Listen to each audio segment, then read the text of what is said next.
오늘 함께 나눌 말씀은 시편 15편입니다. 시편 15편. 시편 15편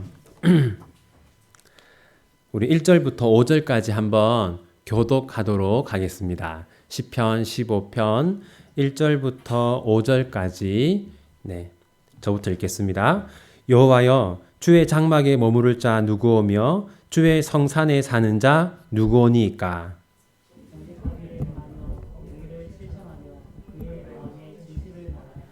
그의 혀로 남을 허물하지 아니하고 그의 이웃에게 악을 행하지 아니하며 그의 이웃을 비방하지 아니하며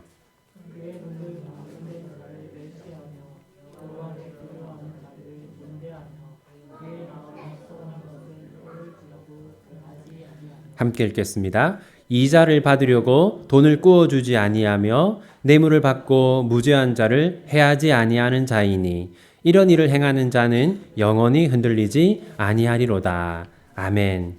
여러분, 우리가 오늘 저녁에 살펴볼 이 시편 15편은 시편 14편과 대조되는 그런 시편입니다.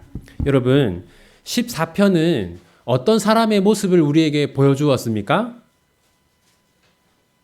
14편은 어떤 사람에 대해서 말하고 있어요?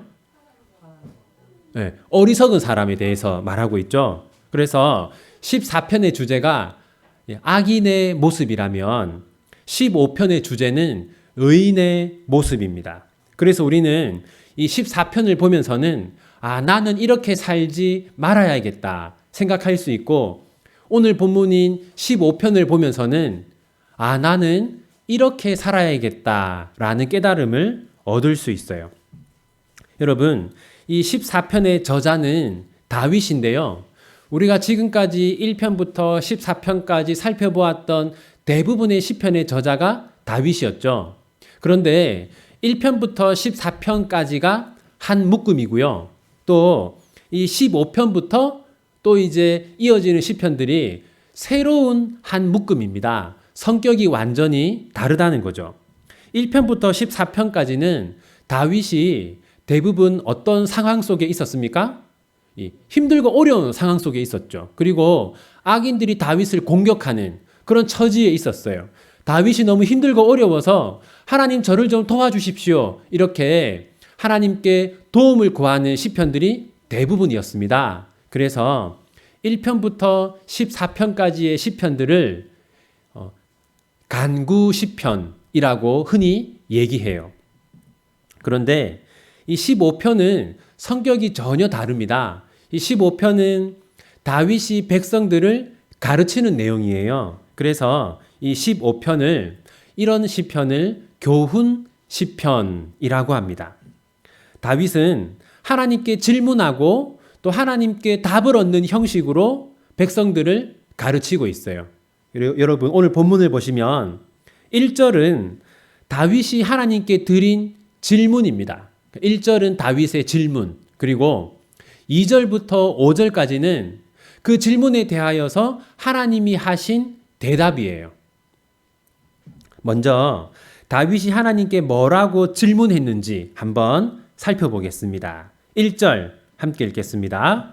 여호와여, 주의 장막에 머무를 자 누구오며 주의 성산에 사는 자 누구오니까? 지금 다윗이 하나님께 무엇을 질문하냐면, 누가 하나님의 장막에 머무를 수 있습니까? 이렇게 묻고 있어요. 여러분, 여기서 주의 장막이 뭘까요?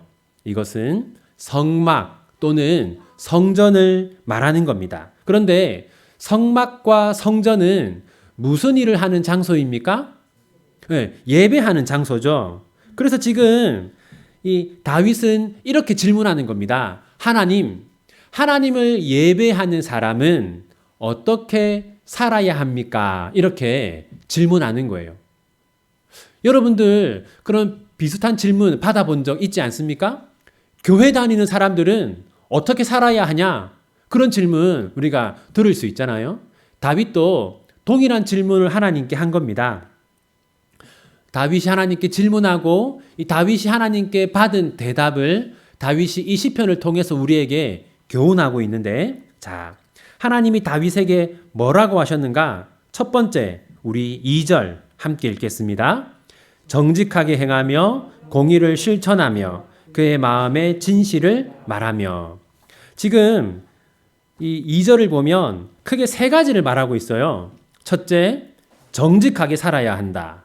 둘째, 공의를 실천해야 한다. 셋째, 진실을 말해야 한다. 그런데 이건 구체적인 무언가를 우리에게 말하는 게 아니죠. 그냥 뭉뚱그려서 말하고 있어요. 여러분, 이 세 가지, 정직, 공의, 진실, 이 세 가지를 율법의 기본 정신이라고 합니다.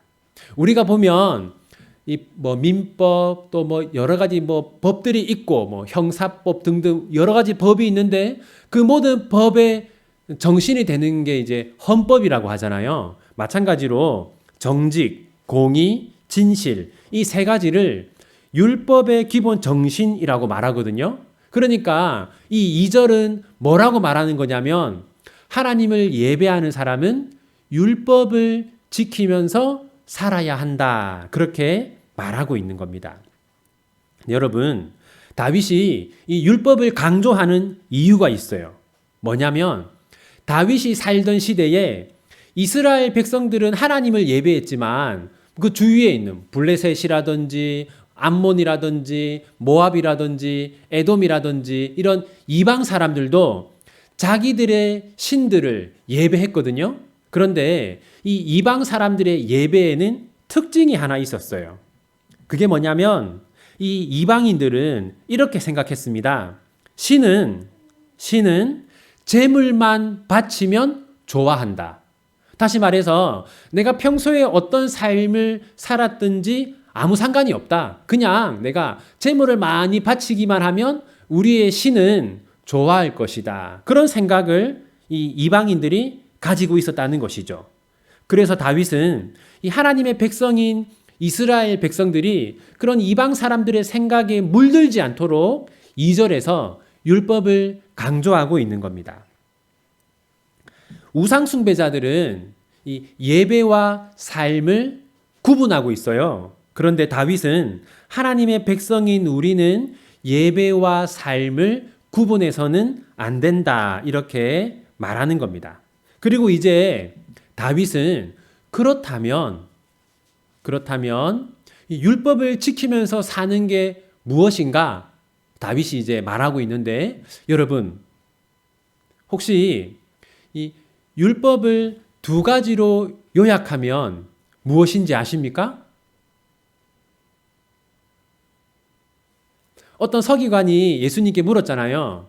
예수님, 가장 중요한 율법이 무엇입니까? 그때 예수님이 뭐라고 했습니까?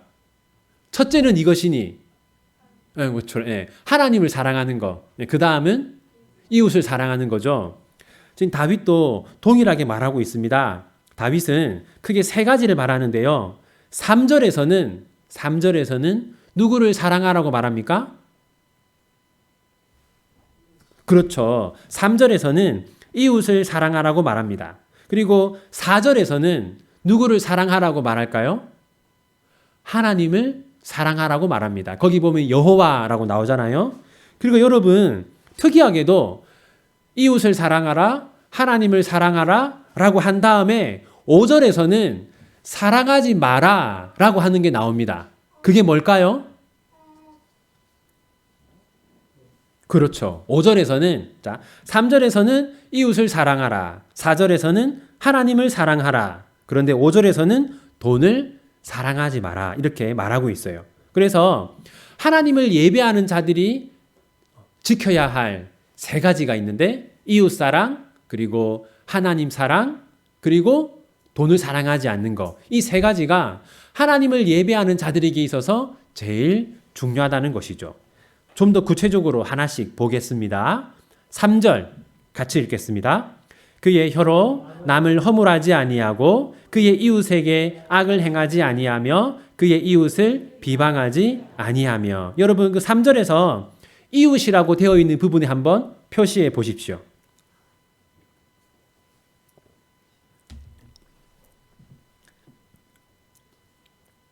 여러분 이 3절을 요약하면 이웃에게 뭘 하지 말라는 겁니까? 네, 그렇죠. 이웃에게 피해를 주지 마라. 하나님을 예배한다고 하면서 주일에는 열심히 하나님 예배하면서 월화수목금토 평일에는 자기 곁에 있는 사람들에게 상처를 주면서 살지 말라는 겁니다. 다음으로 4절 한번 보겠습니다. 같이 읽겠습니다. 그의 눈은 망령된 자를 멸시하며 여호와를 두려워하는 자들을 존대하며 그의 마음에 서원한 것은 해로울지라도 변하지 아니하며. 여러분 4절에서는 여호와라는 단어에 한번 표시해 보십시오. 표시하시고 이 4절은 하나님 사랑에 관련된 건데요. 좀 더 구체적으로 보면 자, 그의 눈은 망령된 자를 멸시하며 이 무슨 말이냐면 이 망령된 자들은 누구겠습니까? 불신자들을 말하는 거예요. 그러니까 하나님을 미워하는 자들은 너도 미워해야 된다. 네, 그렇게 말하는 겁니다. 하나님을 미워하는 자들을 너도 미워하라. 그 다음에 또 누구를 사랑하라고 얘기해요? 여호와를 두려워하는 자들을 존대하며. 마찬가지 무슨 말이냐면 하나님을 사랑하는 자가 있다면 너는 그 자를 사랑해야 한다. 이렇게 말하고 있어요. 그리고 그의 마음에 서원한 것은 해로울지라도 변하지 아니하며. 무슨 말이냐면 하나님께 무언가를 서원했으면 꼭 지키라는 겁니다. 예를 들면 여러분 이거 그냥 제가 예를 드는 거니까 이상하게 생각하지 마세요. 이제 제가 하나님께 서원을 한 거예요. 하나님, 제가 이 내년에는 11조가 아니고 10의 2조를 하겠습니다. 이렇게 제가 서원을 했어요. 그런데 이 헌금을 하다 보니까 너무 이게 아까운 거예요. 그래서 은근슬쩍 하나님 제가 그냥 원래대로 11조만 하겠습니다. 이런 식으로 하지 말라는 거죠. 그러니까 무슨 말이냐면 하나님께 무언가를 서원하거나 맹세했다면 그걸 지키기 위해서 노력하라는 겁니다. 좀 하나님께 서원했다가 좀 힘들고 또 나에게 좀 손해가 된다 싶으면 그걸 어겨버리는 그런 삶을 살지 말라는 것이죠. 그래서 여러분 이 4절을 한마디로 말하면 하나님 중심의 삶을 살라는 거. 하나님께 무언가를 맹세했다면 반드시 지키라는 거. 간단하게 말해서 정말 주일에만 예배할 때만 하나님을 사랑하는 척 하지 말고 월화수목금토 언제나 하나님을 사랑하는 삶을 살라는 겁니다. 그리고 이제 5절은 무엇에 관한 거라고 했어요? 돈에 관한 거라고 했어요. 5절 한번 같이 읽겠습니다. 이자를 받으려고 돈을 꾸어주지 아니하며 뇌물을 받고 무죄한 자를 해하지 아니하는 자이니 이런 일을 행하는 자는 영원히 흔들리지 아니하리이다. 5절은 돈을 사용하는 태도인데요. 자, 여기 보면 여러분 이자를 받으려고 돈을 꾸어주지 아니하며. 여러분 이거는 이자 자체를 금하는 것이 아닙니다. 이것은요 가난한 자를 대하는 태도에 대해서 말하는 겁니다. 여러분 이제 다윗이 이 시편을 기록할 때는 대략 지금으로부터 한 3000년쯤 전이거든요. 네. 자, 그때는 지금처럼 어떤 사회복지 정책이나 또는 은행에 이게 저금리 대출이나 그런 게 없잖아요. 자, 그래서 이때는요 학자들의 연구에 따르면 보통 어려운 사람이 돈을 빌릴 때 대략 이 50% 정도의 이자로 빌리곤 했다고 합니다. 그래서 이제 어려운 사람이 있다. 그러면 이 많은 부자들이 가난한 사람들에게 돈을 빌려주면서 그것을 자기가 부를 쌓아가는 도구로 삼았다는 겁니다. 가난한 사람들이 있는데 이 가난한 사람들을 내가 부자가 되는 도구로 삼았다는 거예요. 지금 이 본문은 이자 자체를 금하는 게 아니라 내 곁에 있는 사람들이 어려움을 겪고 있을 때 그 어려움을 내가 돈을 많이 모으는 그런 기회로 삼아서는 안 된다. 그렇게 말하는 겁니다. 만약 우리 곁에 정말 힘들고 어렵고 가난한 사람이 있다면 내가 저 사람을 잘 이용해서 돈을 벌어야겠다. 이게 아니라, 내가 저 사람을 도와주어야겠다. 그런 마음을 가져야 한다는 것이죠. 이제 이 시편 15편이 우리에게 주는 교훈들을 생각해 보겠습니다. 첫 번째는 하나님을 예배하는 사람은 하나님을 사랑할 뿐만 아니라 사람도 사랑해야 한다라는 겁니다. 오늘 본문 3절 우리 한 번 더 읽겠습니다. 그의 혀로 남을 허물하지 아니하고 그의 이웃에게 악을 행하지 아니하며 그의 이웃을 비방하지 아니하며. 여기 보면 하나님을 예배하는 사람은 사람에게 피해를 주지 말아야 한다라고 말합니다. 하나님을 사랑한다고 하는 사람은 사람도 사랑하는 것이 마땅하다는 거예요. 그런데 여러분, 역사적으로 많은 신자들이 하나님을 사랑하는 것과 사람을 사랑하는 것을 구분했어요. 대표적인 게 이사야서에 이렇게 기록되어 있습니다. 이사야서 1장 15절 제가 읽어드릴게요. 1장 15절입니다. 너희가 손을 펼 때에 내가 내 눈을 너희에게서 가리고 너희가 많이 기도할지라도 내가 듣지 아니하리니 이는 너희의 손에 피가 가득함이라. 하나님이 내가 너희들 기도를 들어주지 않겠다라고 하는데 그 이유가 뭡니까? 사람들의 손에 피가 있기 때문에. 이 피는 뭐냐면 이게 상징인 것이죠. 약하고 가난하고 힘이 없는 자들을 괴롭히고 억울하게 하고 피해를 주면서 월화수목금토는 막 자기 곁에 있는 사람들을 힘들게 하고 어렵게 하고 괴롭히는 삶을 살다가 주일날 하나님께 온 겁니다. 하나님이 그 사람한테 내가 너의 기도를 들어주지 않겠다 그렇게 말하는 거예요. 여러분, 질문해 보겠습니다. 여러분은 하나님을 다 사랑하시잖아요. 그죠? 하나님을 사랑하는 여러분, 그러면 여러분은 사람도 사랑하고 있습니까?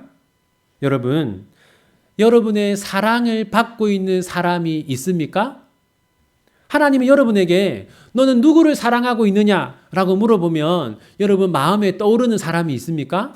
있어야 됩니다. 하나님, 저는 누구누구를 사랑하고 있습니다. 그때 여러분들, 하나님, 저는 우리 손자와 손녀를 정말 사랑해요. 그러면 안 되고, 그거 말고, 여러분, 나와 전혀 상관없는데, 여러분, 사랑하는 누군가가 있어야 합니다. 우리가 하나님을 사랑한다면 사람도 반드시 사랑해야 돼요. 두 번째, 하나님을 예배하는 사람들은 자신의 개인적인 이익보다 하나님을 더 중요하게 생각해야 합니다. 4절, 우리 함께 읽어보겠습니다. 그의 눈은 망령된 자를 멸시하며 여호와를 두려워하는 자들을 존대하며 그의 마음에 서원한 것은 해로울지라도 변하지 아니하며. 여러분, 거기서 마음에 서원한 것은 해로울지라도 변하지 아니한다. 해로울지라도, 내가 하나님께 뭔가 맹세한 것은 나에게 피해가 될지라도 지킨다라는 겁니다. 여러분, 여러분들이 신앙생활을 하다 보면 하나님과 나의 어떤 사사로운 이익 두 가지 가운데 하나를 선택해야 할 때가 있어요. 그때 우리가 나의 이익을 위해서 하나님을 버릴 것이 아니라 하나님을 택하기 위해서 나의 이익을 포기할 수 있어야 한다는 것이죠. 세 번째는 하나님을 예배하는 사람들은 하나님의 뜻대로 돈을 사용해야 한다라는 겁니다. 5절 한 번 더 읽어보겠습니다. 이자를 받으려고 돈을 꾸어주지 아니하며 뇌물을 받고 무죄한 자를 해하지 아니하는 자이니 이런 일을 행하는 자는 영원히 흔들리지 아니하리이다. 여러분, 지금 다윗은 이 예배자의 삶에 반드시 있어야 하는 것이 이제 3절, 4절, 5절에서 이 세 가지라고 말하고 있어요. 이웃 사랑, 하나님 사랑, 그리고 돈을 사랑하지 않는 거. 여러분 아마 20년, 30년, 40년 신앙생활 하면서 많이 보셨을 거예요. 어떤 성도가 있는데 이 성도가 늘 얘기해요. 나는 하나님을 사랑한다. 그런데 이 사람이 가만히 보니까 하나님보다 뭐를 더 사랑해요? 돈을 더 사랑하는 거예요. 그거는 정말 하나님을 사랑하는 게 아니라는 것이죠. 자, 이제 여러분, 우리가 이제 하나님을 예배하는 사람은 이웃 사랑, 하나님 사랑, 돈을 사랑하지 않는 거, 이 세 가지가 필수라고 했는데, 이런 사람에게는 특별한 은혜가 있습니다. 그게 뭘까요? 우리 5절 한 번 더 읽어보겠습니다. 이자를 받으려고 돈을 꾸어주지 아니하며 뇌물을 받고 무죄한 자를 해하지 아니하는 자이니 이런 일을 행하는 자는 영원히 흔들리지 아니하리이다. 여러분, 이웃을 사랑하고 하나님을 사랑하고 돈을 사랑하지 않는 사람에게는 어떤 일이 일어납니까? 영원히 흔들리지 아니하리이다. 여러분, 그런 사람은 영원히 흔들리지 않습니다. 그런 사람은 하나님의 보호를 받는다는 것이죠. 그런 사람은 하나님 안에서 안전한 삶을 산다는 겁니다. 여러분, 제가 최근에 몇몇 목사님들을 만났는데 그분들이 다 뭐라고 얘기했냐면 너무 힘들다, 지친다, 이런 얘기들을 하는 거예요. 목사인데 너무 그들의 삶이 흔들리고 있고 그들의 마음에 괴로움이 많고 그들에게 두려움이 많은 것을 보았습니다. 여러분, 그 사람들이 젊은 목사라서 그럴까요? 아닙니다. 60, 70 된 목사님들도 흔들리고 있어요. 여러분, 목사라고 해서 또 장로, 권사라고 해서 또는 가진 게 많다고 해서 또는 사회적인 지위가 높다고 해서 흔들리지 않는 것이 아닙니다. 여러분, 어떤 사람들이 흔들리지 않습니까? 이웃을 사랑하고 하나님을 사랑하며 돈을 사랑하지 않는 그 사람이 흔들리지 않아요.